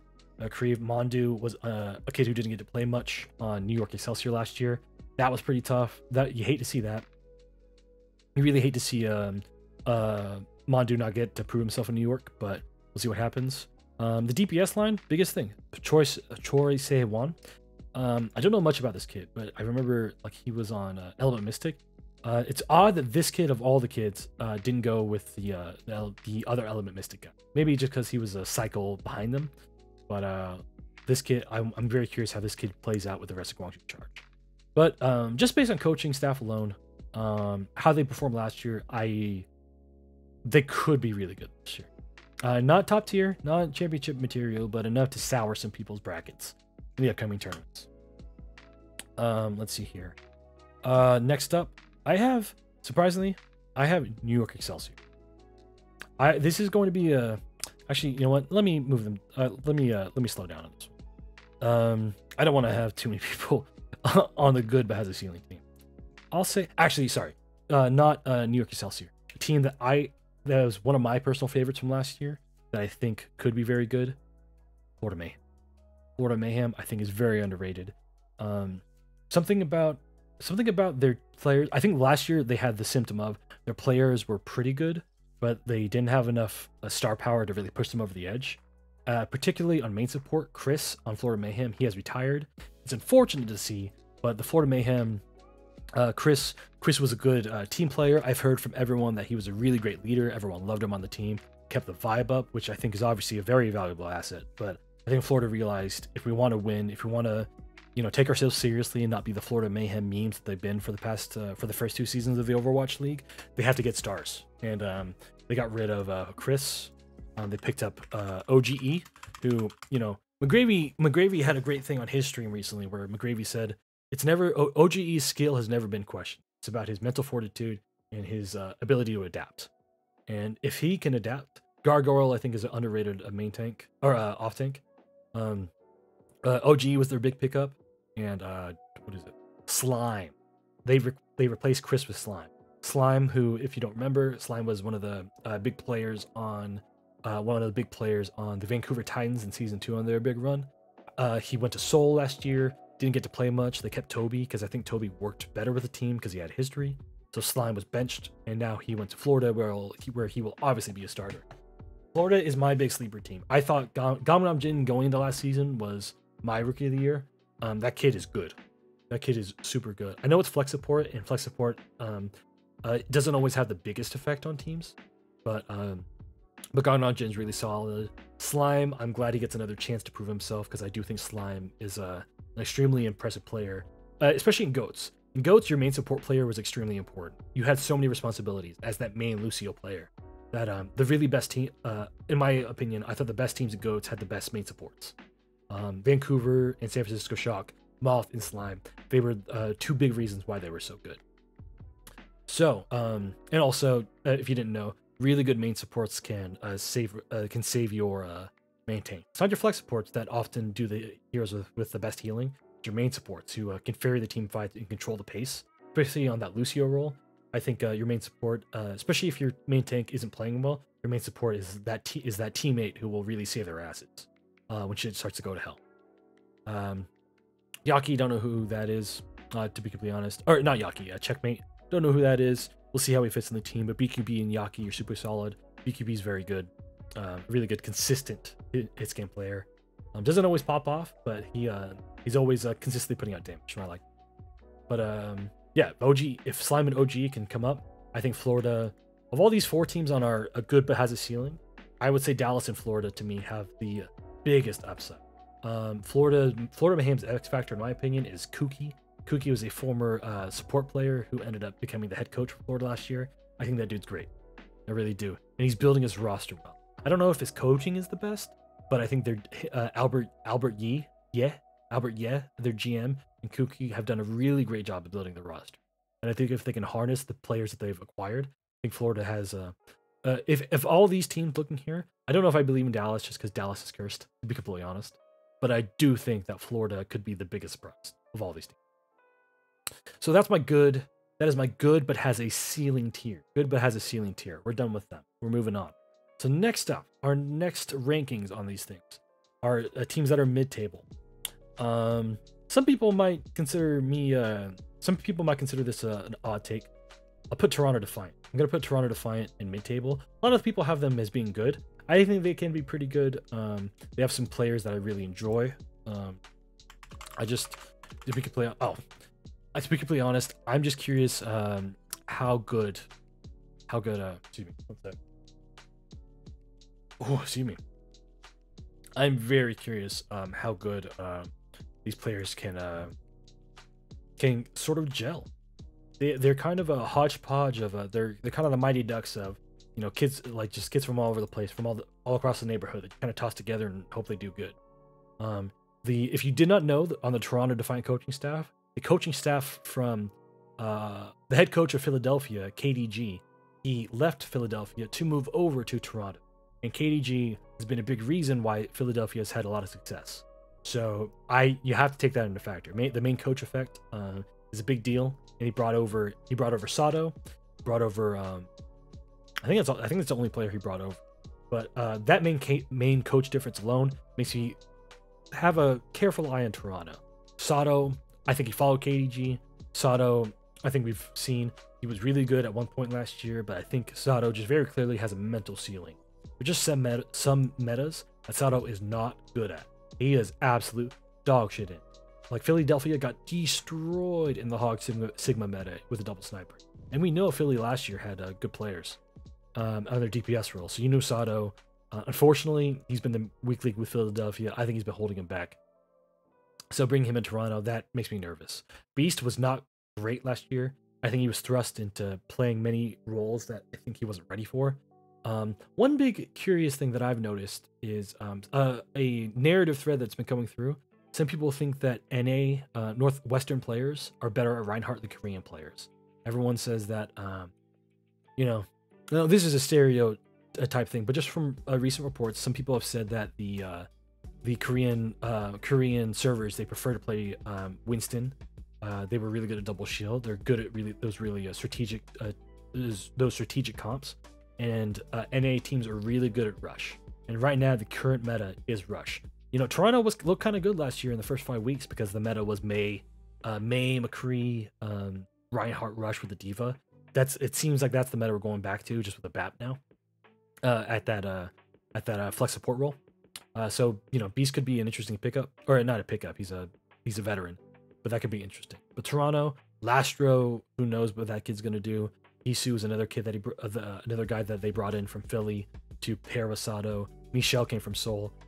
I just don't know if these guys are gonna really work well together. So Toronto could have good ceiling. Maybe with overtime, Toronto could improve, but I think they're, generally speaking, going to be mid-table. New York Excelsior in the APAC region. New York Excelsior is going to be interesting. I don't know how I feel about New York because they threw away their entire roster. It's literally all new people. Jonak, their only dude. I've never felt like New York, or Jonak was a dude you played around.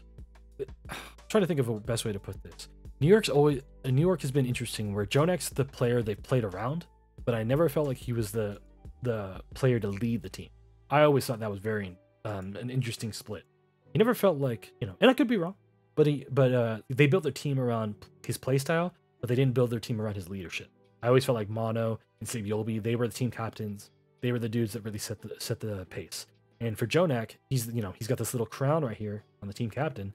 Can Jonak be a leader? Can Jonak set the team? Can he set the team culture? That's the biggest thing. Because when you look at these players, who's Friday? Who's Feather? Ivy, you kind of know. Flora, no one knows who that is.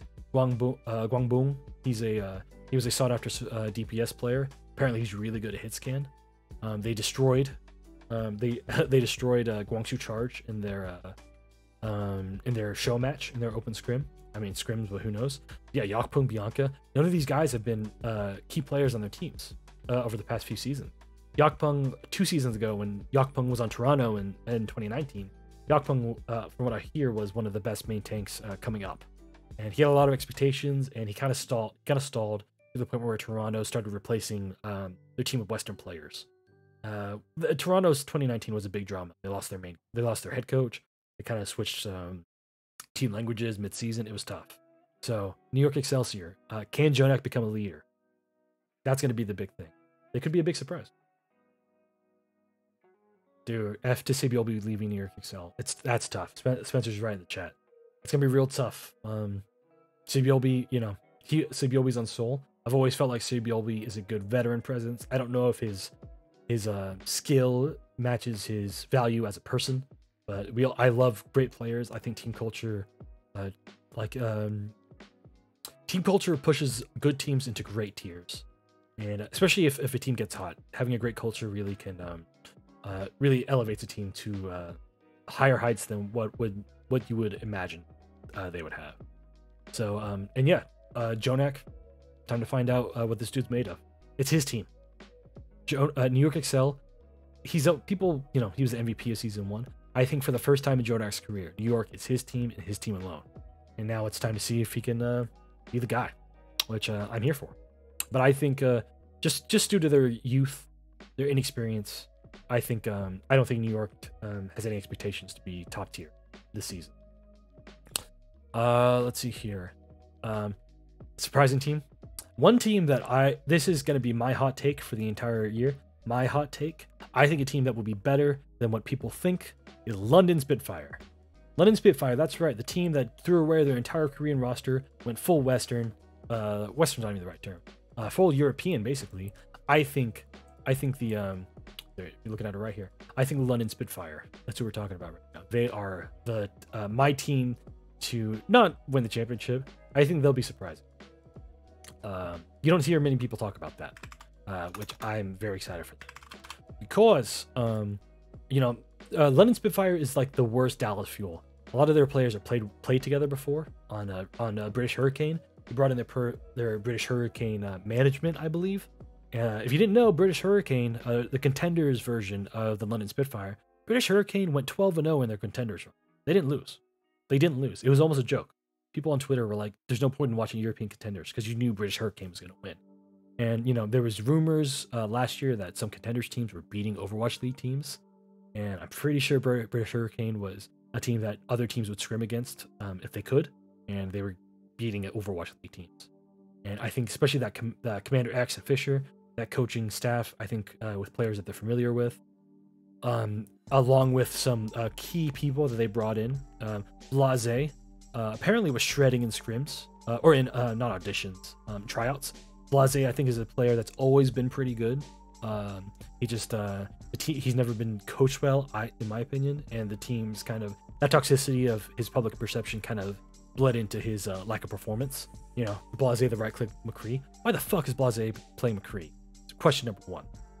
Anyway, That being said, I think Shax is a great pickup with the Valiant tossing away the roster.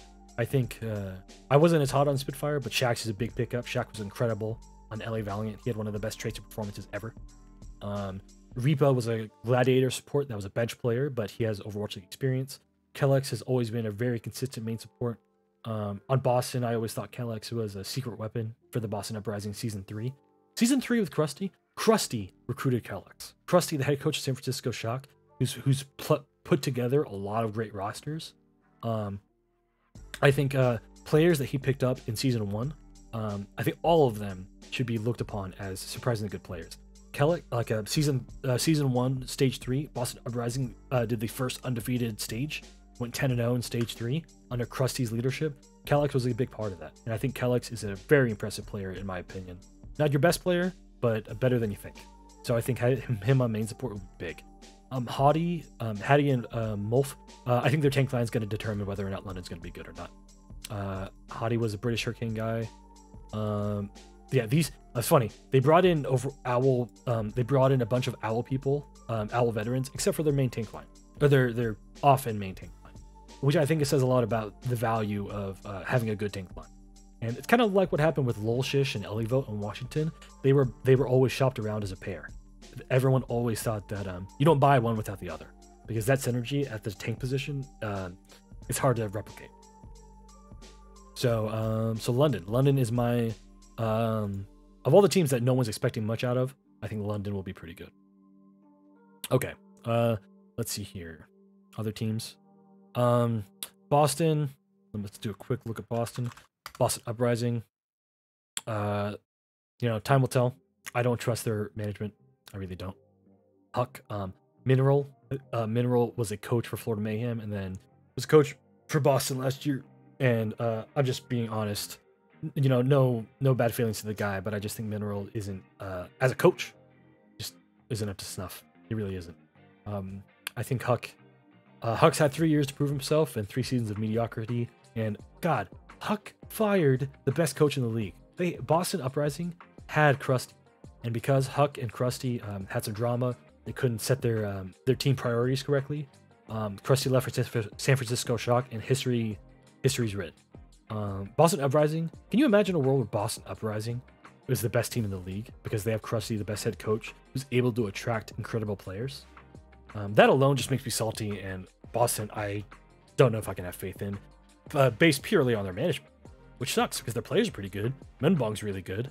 They picked up Stand 1. Stand 1 was on Shanghai last year. I think they're going to have fusions focus on playing Reinhardt and Winston, and they're going to have Stand 1 play Arisa and Wrecking Ball.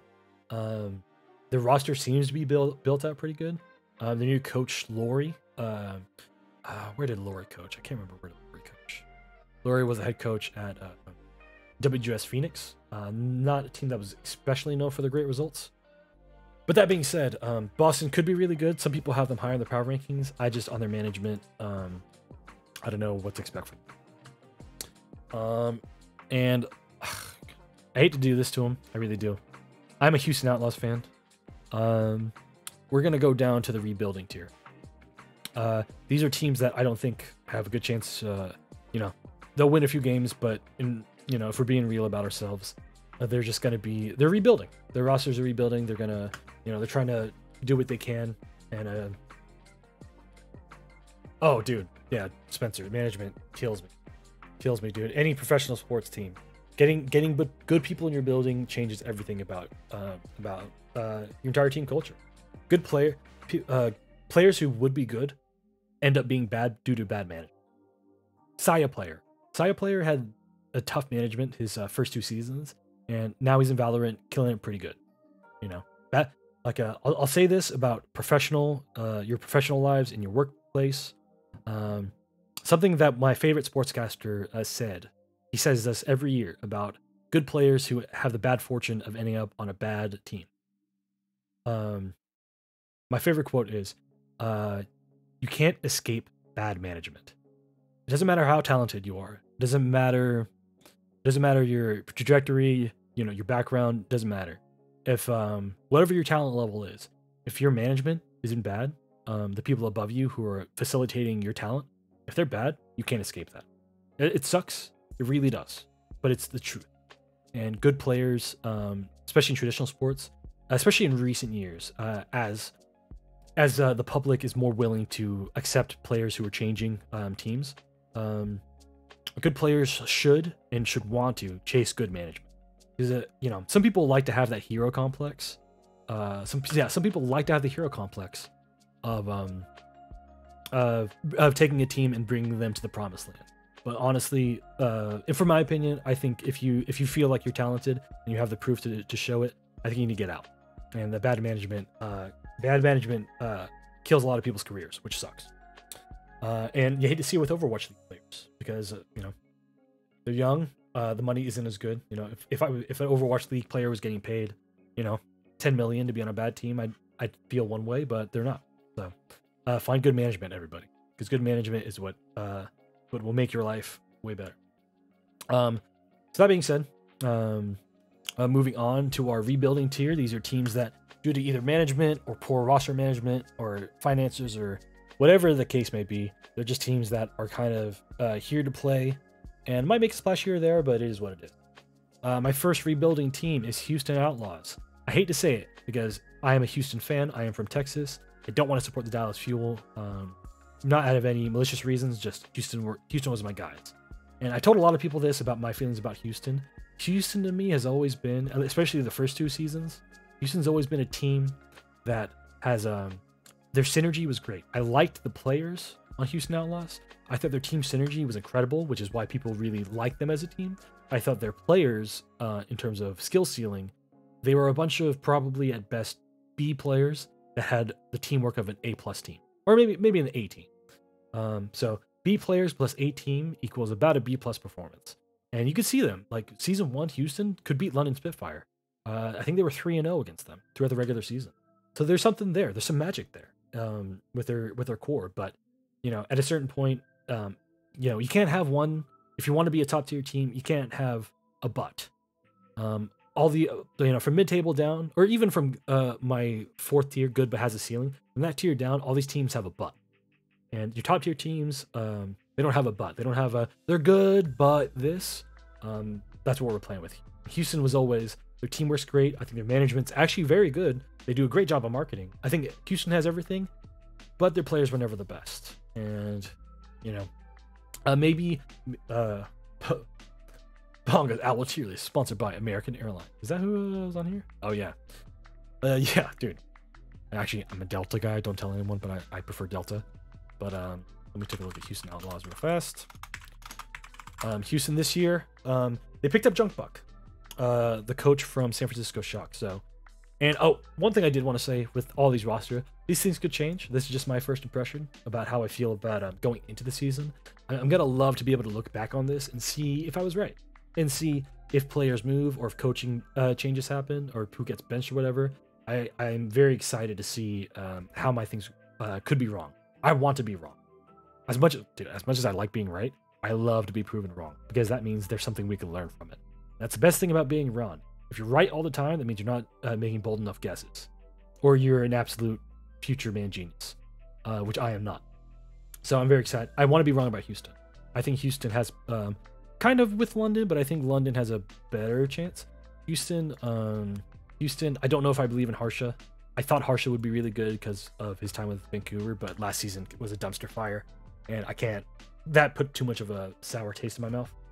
Junkbuck, though, has a really great track record. He picked up 2 Korean tanks, picking Jonggu, 2 rookies, so that'll be interesting. They picked up Crimzo, Juby. Juby's a risk. He just turned 18. Juby's a heavy risk, so I want to see what's up with that. Their DPS line is fucking great, though. I'll say that. Dante's probably the best Western DPS player, I think. It says a lot that people have built, of all players. I never thought of Dante as a star player, but he was on Shock back in season 1. Then he got traded to Houston. I think that Dante's a good player to build around. Happy's a big pickup. KSF, I'm not very excited about. None of these players really excite me. I'm excited about Juby, see how he does. Jake, I know he's on the team, but I think he's pretty much operating as just a coach. They might let him play every once in a while, or if Junkrat's, if they play Anubis or some shit. But for all intents and purposes, I think Houston's in a rebuilding year. They want to see how their tank line, their new tank line does, because the rest of their team is all Overwatch League veterans. So Houston's rebuilding. Second team rebuilding, Shu Spark. I'll be completely honest, I don't know a whole lot about Shu Spark, but they popped off season 2. Last season didn't really do much. They picked up Architect. They made some moves, but honestly, I just don't know much about Shu enough to really be able to make a great judgment. And based on the results from last year, their standings were look at that, they were 500, but they might be real big. You know, of all my rankings and assessments of these teams, Shu Spark, they just haven't made anything exciting. And just for due diligence, we're gonna look at them. His due diligence. Who knows? They picked up a lot of Chinese players. Their roster is built very interesting. Yeah, Architect was on the team last year, which I find interesting. Shy was a guy that was on this pickup is interesting. Yeah, 1, 2, 3, 4, 5. They could have almost all Chinese supporting starting lineup. That could be pretty interesting. IDK, I love IDK as a player. Somansu is a pickup from Vancouver. A year off. Does he still have the skills? Can he keep up in a non-GOATS era? We'll find out. A lot of question marks, honestly. A lot of question marks on this team, especially with their new support pickups. Because I don't think they'd pick up these guys if they weren't planning to play them. So, I am putting Shu Spark in the rebuilding / not sure how they're going to operate team. They could go up to mid-table. I don't think they're going to be anything but mid. Do they really have a player named Takayaki? Isn't S2? He's inactive, bro. Oh, he's underage. When does he turn 18? Look at this guy. Look at his Chad. Look at that hair. Look at that hair. Oh, he turns he turns 18 5 days. So yeah, maybe this kid's gonna be good. Maybe this I thought everyone knows Gushway's good. Of all the things about Hangzhou, Gushway's my only non-question mark. Dude's fucking good. He's a for lack of a better term, incredible at Winston. And maybe that's their plan. Maybe Bernard's on off tank. Maybe they're gonna take Gushway and then give Takoyaki the main tank stuff. The main tank role. The other main tank. Yeah, Primal Blades, right? Shu Spark. And then to round out, Paris. You hate to see what happened to the roster. I think part of it was a player exodus. I think they had a feeling that Paris really wanted to cut back on their spending in season 2. That's one of the unfortunate things. There's no salary cap in Overwatch League as far as I understand. If you don't know what a salary cap is in professional sports, teams have a certain amount of money. There's a cap of money that the teams agree upon that they're allowed to spend on a team. So if I was an Overwatch League team and I had 10 made up salary cap is $100. But for the entire season, I have $100 to give across all my players on my roster. So then I have to consider, hey, do I hire less players but I pay each individual player more, or do I hire more players but have to pay them less per piece, or whatever that ratio is. Paris, it seems like was the victim of COVID. Maybe they lost money, maybe they didn't, especially because they're isolated out in France. Maybe they couldn't pay their players, but their big star pickup players they paid for all went to Dallas, which sucks. Yes, some homestand. Where'd you see that? Some homestands will be live in China. If you could send me that article or link it in the chat, I'll take a look at it. I'll pull it up on stream. That's great. Paris, for all intents and purposes, they have some players. They got Neptuno. I love Neptuno as a player. Paris, rebuild year. They got fucked. Lack of a better term, they got fucked. Hangzhou tweeted 1 hour ago. Let's take a look. Hangzhou charge, lol.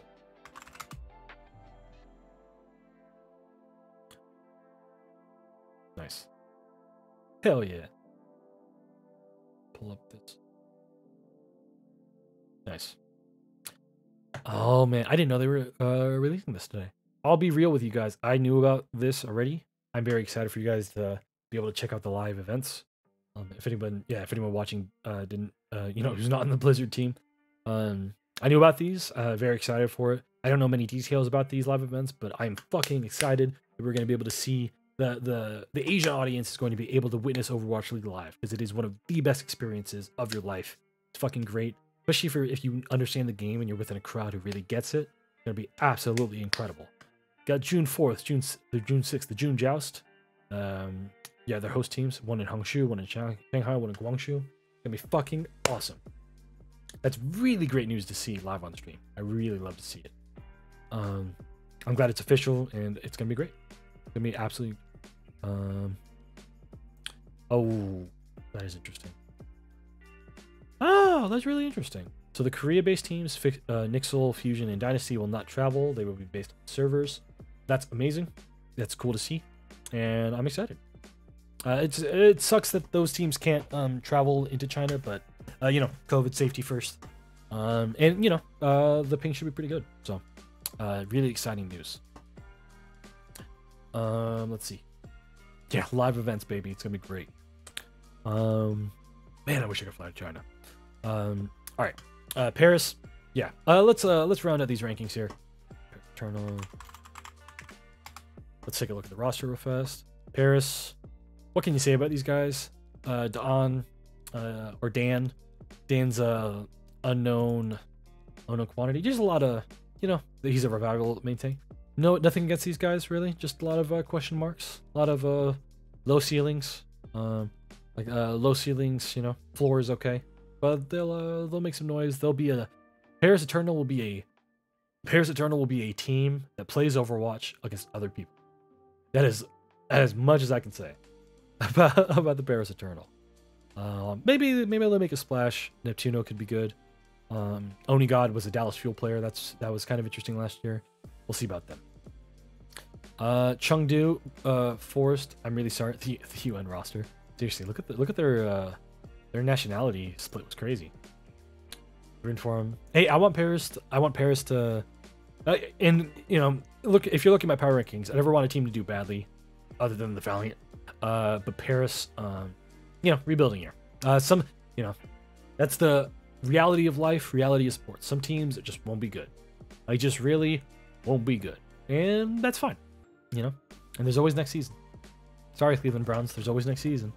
I just hope, you know, some of these teams. I hope Houston isn't in rebuilding every year like they have been. But yeah, Forest. I hate to do this to you. I really do. Chengdu, I'm putting in rebuilding. Chengdu, man, something. They just can't get themselves over the hump. Maybe this will be the year. Maybe this is the year that I'm wrong. I'd love to be wrong. They have a lot of people on their roster. Chengdu has a fucking ton of people on their roster. Late Young got bumped down. At least we're not Valiant.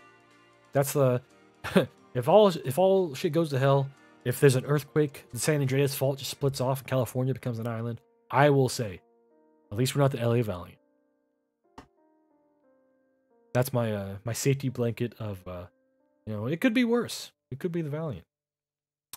But yeah, Chengdu Hunters, you know, like I just what is two-way? Two-way. If you're a two-way player in the Overwatch League, you are eligible to play in both Contenders and in Overwatch League. If your team owns a Contenders team, it was a Hunters Academy. Do they own a small team? I don't know what their feeder team is. So, for example, if you're Paris Eternal and then you have Eternal Academy, if you have a two-way player, you can have a guy who's the main tank on your academy team, but if you need him in a pinch, or you want to give him a shot, you can promote him to the main roster. This was a really big thing in Season 2. We'll never give up. Let's see here. Yeah, two-way is basically just you have a backup player just in case you want to add some fresh blood, or he's a player that he's not ready yet to be on the main stage, but you do want to be able to put him in a game and be like, hey, get some experience, get some time in at the pace that we play at, and we'll go from there. So you got those. So yeah, Chengdu. Who knows?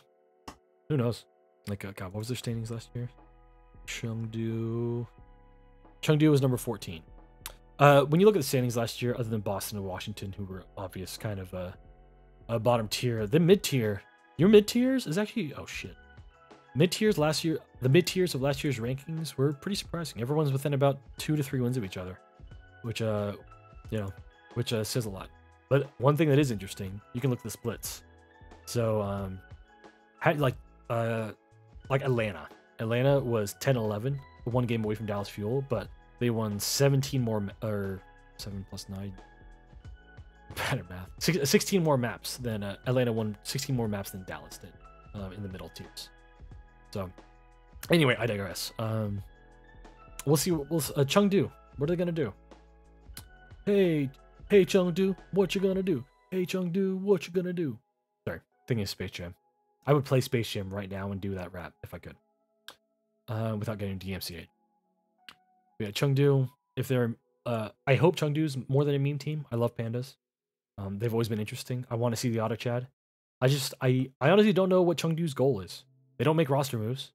If you're a team that's not making roster moves, do you really care about winning? Honestly, that's a legitimate question. Teams that play safe, like Houston played safe for a couple years. They can get off Muma. As soon as you see a team that doesn't make roster moves, make swings for big players, I think that management is just sending a clear sign. We don't care as much about winning, which is fine. But you know, at least they're not pretending. Like that's the worst. If you say your team's about winning and you don't make a roster move, then why even try? Honestly, because you're gonna know every team who takes themselves seriously does evaluations, be like, who's our best player, who's our worst player, and where do we need to fill? Can we have a okay player here if we have a good player here? You got to make these sorts of decisions. And Chengdu, I just don't know if they care enough to make those calls.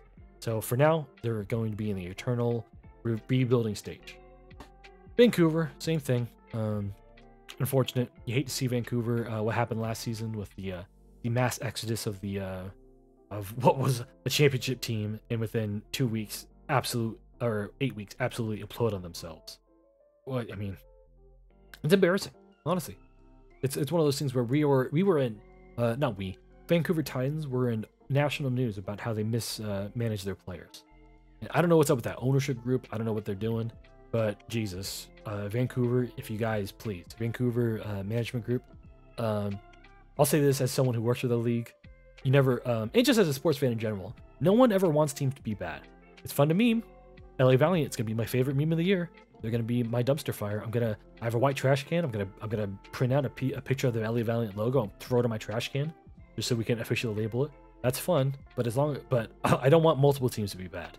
It makes games boring. I want players to have good careers. I don't want, God, Linkser's a great dude. Linkser's a great player. Linkser went from Houston. He's on Vancouver now. Man, the dude's a cool dude. A nice guy. And Jesus, I don't want him to have dog shit time on the Vancouver Titans. But for all intents and purposes, due to the implosion and subsequent roster moves, I mean, God, look at this roster from Vancouver. Shredlock. Shredlock, wasn't he on Toronto at one point? No, never mind. I forgot. No, he was on Vancouver last year. You have Linkser who came in. You got FRD from Atlanta. FRD's kind of good. What do you do with this team? Who knows? Another rebuild. It's unfortunate. And funniest thing is Vancouver literally imploded their own team. Just complete reset button, and they still got one more wins than Boston. The Boston Uprising, who had the same roster basically for majority, at least the first 10 weeks of the season, and they still got 2 wins total. It's fucking embarrassing. And it's getting late, and I'm getting salty. So that's how I feel. Okay. Holy shit, y'all! 2 hours in. I thought this would be a half-hour segment. Well, joke's on me. I actually talked about every team. I really did. I really thought I would be able to get through this quickly, but there's so much to talk about. There really is. And these are my power rankings. You can see the guys at the top. You can see my guys at the bottom. Those top, if you take anything away from these power rankings, circle Boston, or not Boston, circle Florida Mayhem and circle Dallas as my sleeper teams, and London to a certain extent. New York could be good. Toronto, I think Toronto will be good at the beginning, and I think they'll get worse. And as we transition out of the power ranking talk here, I think my these are my preseason rankings. So I'll probably do this once every stage as things start to unfold. Yes, things start to unfold. That's what we're going to talk about. We'll see those little intangible things that happen. This is like these rankings. You know, that's my favorite thing about sports. There's cycles. There's just a cycle of what did the preseason before the season starts. It's all about your management. What coaches did you bring in? What players did you bring in? What players did you bring back? Did a team fill a hole where they had a weakness, or did they lose a player? Are they investing in one player but becoming weak in another one? This ranking is basically my management, aka and my management and coaching ranking. What are the team's management roles done to improve their team? So that's the fun part about this stage of power rankings. Every stage we're going to do a power ranking. We're going to find out how things have panned out. We're going to see things change. And every stage we're going to see what teams can keep their composure and what teams start to fall apart. And you know, Rudy talked about this earlier on in the stream, but I will say that I think that 4 seasons in, I think maturity and you know, I don't want to say being an adult, but that is the best, you know, analogy term for me. I think this Overwatch League season, I'm very curious about what teams have the, you know, we have veterans now. Overwatch League has veterans. All these teams, basically all these teams, most of them have at least one player that has 2 years of experience, at least 2. And can what teams can be consistent? That's the hardest thing. One thing you'll always notice is there's always teams that start off hot. It's a thing that they call in American football. They call it who's good in September, who's good in January. Because September is the first month of the league, and January is when the playoffs start for the NFL. That's how you know what teams are good. Some teams are really good at the beginning and then taper off because their coaching sucks, their leadership isn't able to keep them motivated. Some teams are terrible early on because they're experimenting, they're trying new things. Seoul Dynasty could be that team. They might be trying out new things, you know, letting the team get a feel for each other, with the knowledge that when time comes, they know how to lock in. And that's where good veterans come in. They know when to play, when to focus in, and when to really grab the opportunities. But we'll see how that goes as the season goes along. But yeah, these are the power rankings. This is where my mind's at. And you know what? I really can't wait. Overwatch League starts in T-.